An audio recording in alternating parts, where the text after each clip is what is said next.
जानवरों की बादशाही के मरकज में, जहाँ तक सरसब्ज जंगल और घूमती हुई पहाड़ियाँ नजर आती थी, लियो रहता था। शेर का एक छोटा बच्चा जो बहुत हिम्मत वाला था और दिले अजमत से भरा हुआ था।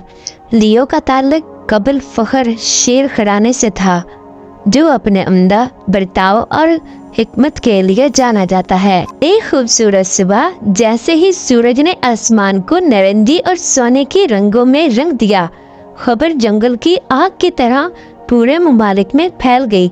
शाही ताज तमाम मखलूकात के दरमियान एतदाद और अमन की अलामत एक कीमती नमूना चोरी हो गया था।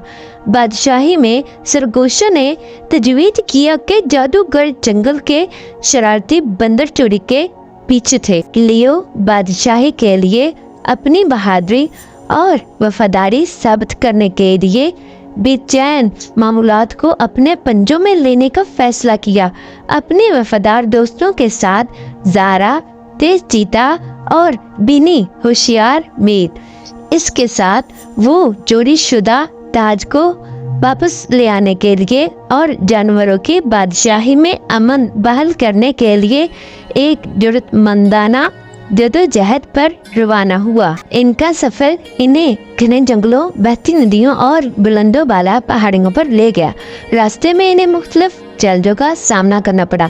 बंदरों की तरफ से लगाए गए चालाक चालों से बचने से लेकर पुरअसरार सरगोशियां करने वाले दरख्तों के जरिए पहुंच जाने तक, जहां दरख्त हवा के साथ जरा बांटते नजर आते थे। लातार रुकावटों को बर्दाश्त करने के बाद लियो और उसके दोस्त आखिरकार जादू के जंगल के मरकज तक पहुंच गए, जहां शरारती बंदर कदीम दरख्तों की चोटियों में रहते थे।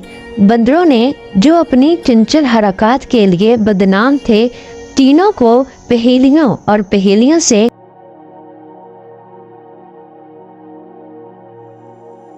फौरी सोच और टीम वर्क के साथ लियो और उसके दोस्तों ने चालाकी से बंदरों के चैलेंजों को एक एक करके हल किया। बंदरों को लियो के खुलूस और बहादुरी का एहसास हुआ तो उनकी चंचली शरारतें तरीज में बदल गईं। उन्होंने इंकशाफ किया कि उन्होंने ताज चोरी नहीं किया था, बल्कि उसे जंगल की गहराइयों में छुपा हुआ पाया था और इसे महफूज रखा था। इस लाहक हीरो का इंतजार था जो इनके आजमाइशों से गुजरेगा। लियो की हिम्मत और दयानतदारी के लिए शुक्रगुजार बंदरों ने इसे शाही वली अहद सौंप दिया। खुशी और फख्र से भरे दिलों के साथ लियो और उसके साथी जानवरों की बादशाही में वापस आए।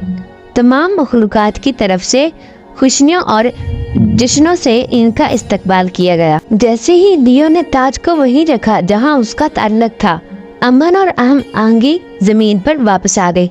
जानवरों ने लियो की बहादुरी और इसके सिखाए गए सबक को तस्लीम करते हुए शुक्रगुजारी के गीत गाए कि हकीकी बहादुरी ना सिर्फ जिस्मानी ताकत में है, बल्कि मेहरबानी, अक्ल और एतदाद में भी है। इस दिन से लियो को एक हीरो के तौर पर सहराया गया, न सिर्फ शेरों में बल्कि जानवरों की बादशाही के तमाम जानवरों के दरमियान, और इसकी बहादुरी और दोस्ती की दास्तान नस्ल दर नस्ल मुंतकिल होती रही, जो नौजवानों को बहादुर और हमदर्द बनाने की तरगीब देती रही। और इस तरह जानवरों की बादशाही तरक्की की मंजिल तय करती रही, जो लियो नामी एक नौजवान शेर की बहादुरी और दोस्ती से जड़ी हुई थी।